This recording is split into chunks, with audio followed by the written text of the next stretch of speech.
인생을 살아가는 방법에는 대략 세 가지가 있습니다. 첫째는 주어진 상황대로 살아가는 사람입니다. 둘째는 자기 목표를 세우고 목표를 이루기 위해 살아가는 사람입니다. 마지막으로는 위의 두 방법과는 다르게 살아가는 사람으로 자기 삶의 이유와 가치를 알고 살아가는 사람입니다. 이 중에서 우리는 어떠한 삶의 방법으로 살아가고 있습니까? 소크라테스는 인생을 검토 없이 무턱대고 살아가는 것은 아무런 가치가 없다고 했습니다. 유능한 선장이라면 배의 속도보다는 진행 방향에 신경 쓰듯이 우리는 무엇을 위해 어디로 가고 있는지를 돌아봐야 할 실점에 서 있습니다. 프레임이라는 말을 들어보셨는지요? 프레임은 한마디로 세상을 바라보는 마음의 창을 말합니다. 사전적 의미를 보면 인간이 성장하면서 생각을 효율적으로 하기 위해 생각의 처리 방식을 공식화하는 것을 뜻합니다. 예를 들어보면 이렇습니다. 쓰레기 청소를 하면서 늘 환한 표정을 짓고 있는 할아버지 청소부가 있었습니다. 무엇이 좋아서 저렇게 싱글거리며 좋아하는지 그것을 바라보던 한 청년이 그 이유를 물어봅니다.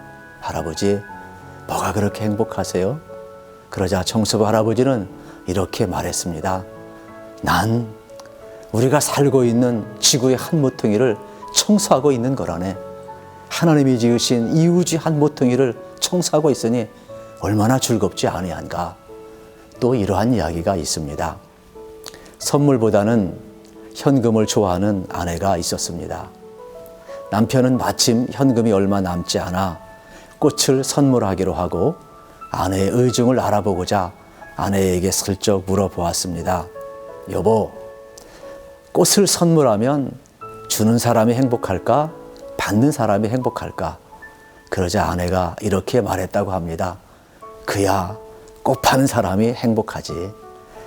첫 번째 이야기에서 생각할 것은 특별히 할아버지는 자기 직업관에 있어서 사람과 비교하지 아니하고 천직의식을 가지고 의미 있게 살아가는 프리엄을 갖고 사는 사람입니다. 두 번째는 뭐니 해도 돈이 최고인 세상, 돈을 프레임으로 갖고 사는 사람은 다 돈을 기준으로 해서 가치관 판단할 수밖에 없는 것이지요. 프레임의 법칙에서 배울 수 있는 것은 역시 사람은 선택한 대로 이루어진다는 것입니다. 처음에는 내가 습관을 만들지만 나중에는 습관이 나를 만든다고 합니다. 어떤 프레임을 선택하느냐, 어떤 습관에 의해 내가 규정되어 가느냐에 따라 세상과 이웃들과 나를 바라보는 게 완전히 달라질 수 있습니다. 지금 당장 여러분의 프레임을 한번 쳐다보십시오. 창틀에 먼지가 많이 쌓여 있지는 않는지, 여러분 마음의 유리창이 깨어져 있지는 않는지, 늘 창을 통해 아래만 쳐다보고 살지는 않는지, 혹시 방충망에 가려져 희미하게 쳐다보고 있지는 않는지요. 우리의 프레임을 점검하고 의미 있는 긍정의 프레임의 창으로 바꾸어 세상을 바라본다면 꽃보다 아름다운 나 자신을 여러분은 발견하게 될 것입니다. 생각의 틀을 바꾸면 불행도 행복으로 바꿀 수 있을 것입니다. 이것이 바로 프레임의 법칙입니다.